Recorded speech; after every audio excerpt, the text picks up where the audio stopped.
നീണ്ട കാത്തിരിപ്പിനൊടുവിൽ നമുക്കൊരു മനോഹരമായ ആരോഗ്യ കേന്ദ്രം പൂർത്തിയാകുന്നു എന്നത് സന്തോഷകരമാണ്.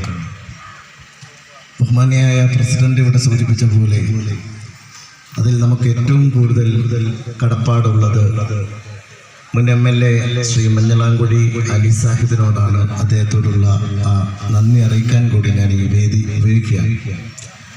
വികസന പ്രവർത്തനങ്ങൾ എന്ന് പറയുന്നത് പ്രത്യേകിച്ചും നമ്മുടെ പഞ്ചായത്ത് ഭരണസമിതി എന്ന് പറയുന്നതിന് പ്രത്യേകതയുണ്ട്.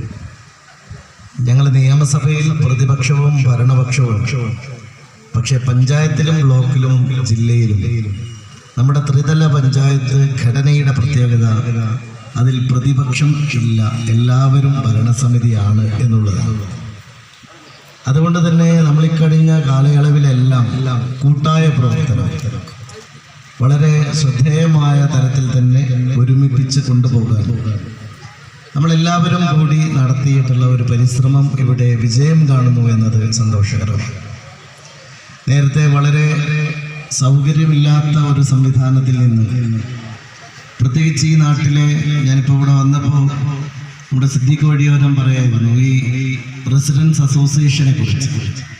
ഹോസ്പിറ്റൽ റോഡ് റെസിഡൻസ് ഈ ഒരു കാര്യത്തിൽ നമ്മുടെ നാട്ടിലൊരു വലിയ സ്ഥാപനം വരുമ്പോൾ അത് നാട്ടുകാരുടേതാണ് എന്ന ബോധ്യത്തോടെ അവർ ചെയ്ത വലിയ ഇനീഷ്യേറ്റീവ് കൂടി അഭിനന്ദിക്കാതിരിക്കാൻ സാധിക്കില്ല.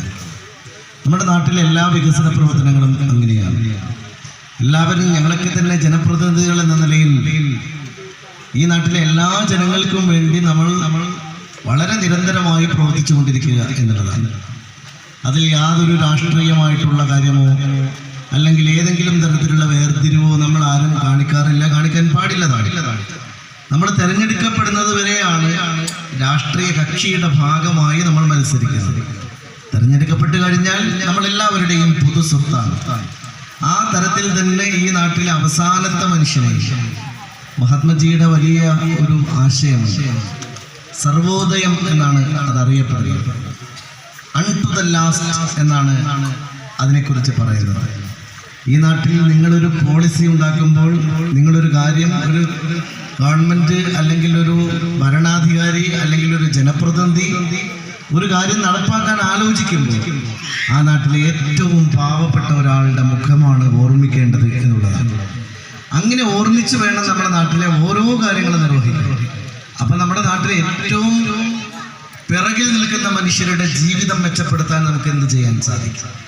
ഇന്ന് ആരോഗ്യ മേഖല വളരെ കടുത്ത ഒരു പ്രതിസന്ധി എന്ന് പറയുന്നത്, ഒരു രോഗം ഒരു മനുഷ്യൻ ഒറ്റക്ക് താങ്ങാൻ കഴിയാത്ത വിധം ചെലവേറിയതായിരിക്കുന്നു ചികിത്സ എന്നുള്ളത്. അതുകൊണ്ട് നമ്മുടെ പൊതുമേഖലാ സ്ഥാപനങ്ങൾ, പൊതുസ്ഥാപനങ്ങൾ, ഗവൺമെന്റ് സ്ഥാപനങ്ങൾ ഇതെല്ലാം വളരെ ശക്തമായി നിലനിൽക്കേണ്ടത് നമ്മുടെയൊക്കെ ആവശ്യമാണ്. കാരണം നമ്മളിപ്പോൾ ഒരു ഹോസ്പിറ്റലിലേക്ക് ഏതെങ്കിലും ഒരു ചികിത്സയ്ക്ക് പോകേണ്ടി വന്നാൽ ഉണ്ടാകുന്ന ബില്ല് നമ്മളൊക്കെ ബോധം കെടുത്തുന്ന തരത്തിലാണ്. എന്നിട്ട് നമ്മളെപ്പോലെയുള്ള ജനപ്രതിനിധികളെ ആശ്രയിച്ച് ഓരോ ഹോസ്പിറ്റലിലും നമ്മൾ പരമാവധി ഡിസ്കൗണ്ട് പറഞ്ഞ് അങ്ങനെയൊക്കെ സംസാരിക്കേണ്ട ഗതി വരികയാണ്. എന്നാൽ വലിയ രോഗങ്ങളാണെങ്കിലും ഇപ്പോഴാണ് നമ്മുടെ ശരീരത്തിലുള്ള ഓരോ അവയവങ്ങൾക്ക് ഇത്രമാത്രം വില ഉണ്ടെന്ന് മനസ്സിലാക്കുന്നത്. ഒരു കിഡ്നി പോയാൽ എത്ര ലക്ഷങ്ങളാണ്. ഒരു ഹൃദയം പണിമുടക്കാൻ തീരുമാനിച്ചാൽ എത്ര ലക്ഷങ്ങളാണ്. കരളിൻ്റെ ഒക്കെ ഒരു വില എന്താണ്. ഒരു കരൾ രോഗം വന്ന ഒരു കുടുംബത്തെ സംബന്ധിച്ചിടത്തോളം അങ്ങനെ ഒരു കരൾ രോഗം വന്ന ഒരു രോഗിയെ നമ്മൾ ജീവിതത്തിലേക്ക് കൊണ്ടുവരാൻ നാടൊട്ടും ഒരുമിച്ച് കൂട്ടായി നിന്ന് പ്രവർത്തിക്കുക. നമ്മൾ മനസ്സിലാക്കേണ്ടത് നമ്മുടെ സർക്കാർ ആശുപത്രികളാണ് നമ്മുടെ സാധാരണക്കാരുടെ ഏറ്റവും വലിയ ആശ്രയം എന്നത് പ്രധാനമാണ്. അതുകൊണ്ട് ഓരോ സ്ഥലത്തും നമുക്ക് എങ്ങനെ നമ്മുടെ താഴെ തട്ടിലുള്ള PHCകൾ മുതൽ എങ്ങനെ മെച്ചപ്പെടുത്താൻ സാധിക്കും, ആരോഗ്യ മേഖല എങ്ങനെ മെച്ചപ്പെടുത്താൻ സാധിക്കും, പൊതുജനങ്ങൾക്ക് എത്ര മികവുറ്റ സേവനങ്ങൾ ചെയ്യാൻ സാധിക്കുമെന്നത് പ്രധാനമാണ്.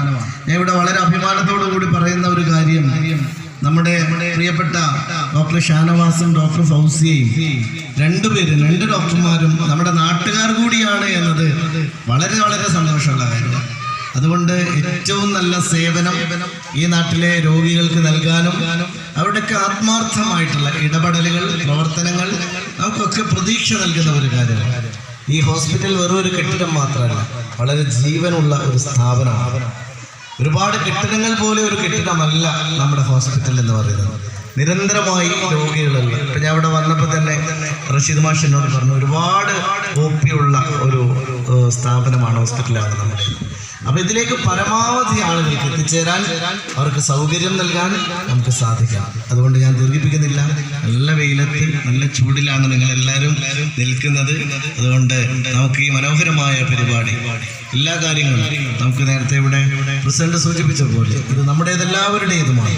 ഇതിനെ കൂടുതൽ മെച്ചപ്പെടുത്തി കൂടുതൽ മുന്നോട്ട് പോവുക എന്ന് മാത്രം പറഞ്ഞുകൊണ്ട് ഈ ചടങ്ങ് നമുക്കെല്ലാവർക്കും സന്തോഷപൂർവ്വം ഉദ്ഘാടനം ചെയ്യാൻ ബഹുമാന്യനായ നമ്മുടെ വഖഫ് കായിക വകുപ്പ് മന്ത്രി, ഹജ്ജ് വകുപ്പ് മന്ത്രി ശ്രീ വി അബ്ദുറഹിമാൻ ഏതാനും സമയങ്ങൾക്കകം എത്തിച്ചേരും. അത് അദ്ദേഹം നിർവഹിക്കുന്നതിന് മുമ്പായി സംസാരിക്കാൻ ആദരണീയനായ നമ്മുടെ block panchayat president advocate AK Mustafa സാഹിബിനെ ക്ഷണിക്കും.